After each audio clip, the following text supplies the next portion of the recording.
जेवाय का बसले ते विषय काय झालता चला सांगतो मला पहिल्यांदा ब्लॉग शेवटपर्यंत बघा. सकाळ सकाळ उरकून रेडी झालतो जायचं होतं आपल्याला गावात. हे बारके भाऊ पण निघालेलं उद्या शाळा चालू व्हायची होती म्हणून सायकल नेट करायला. ब्लॉगमध्ये घेतलं त्यांना आणि गाडी काढली निघालो. जात बाळ्या भावाला पण घ्यावं म्हणलं. नंतर काय बाळ्या भावाला पण घेतलं. गावात पोचलो ओंकार ब्लॉगर गाठ पडले.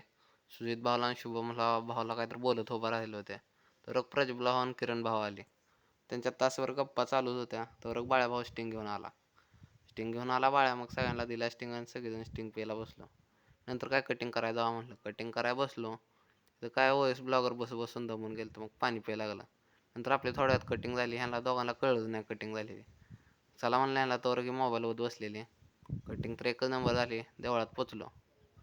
इथं काय दोघं बसले ह्यांना ब्लॉगमध्ये घेतल्या पाहायला लागले. पुन्हा म्हणलं काय होत नाही म्हणलं मग त्याने काय हातवर करून सपोर्ट केला आपल्याला पण. नंतर काय तर आपल्याला रणजित भाऊ निलेश भाऊ गाठ पडले त्यांना पण घेतलं ब्लॉगमध्ये दोघांना. नंतर ओएस ब्लॉगरला पण घेतलं. नंतर ओंकार म्हणत होता कसली बुलेट आहे जरा बघा म्हणत होता. नग म्हणलं तू काय बघू म्हणलं राज म्हणलं लोक आहे बुलेटला काय तर काम लावशील. मग काय मोग्या भावाला जाता काकाला आणि बारका आद्या पण आलतं त्याला घेतलं ब्लॉगमध्ये. मोग्या भाव तर काय झालं काय माहीत नाचायला लागला थोड्या वेळानं. नंतर आपण बसलो जेवायला. शुभे आलता आपल्याला वाढायला. नंतर आपल्याला वाढलं त्याने. ह्याला पण घेतलं ब्लॉगमध्ये. मोग्या जाता काका आणि सुरेश पापा जेवाय बसलेली देवळात.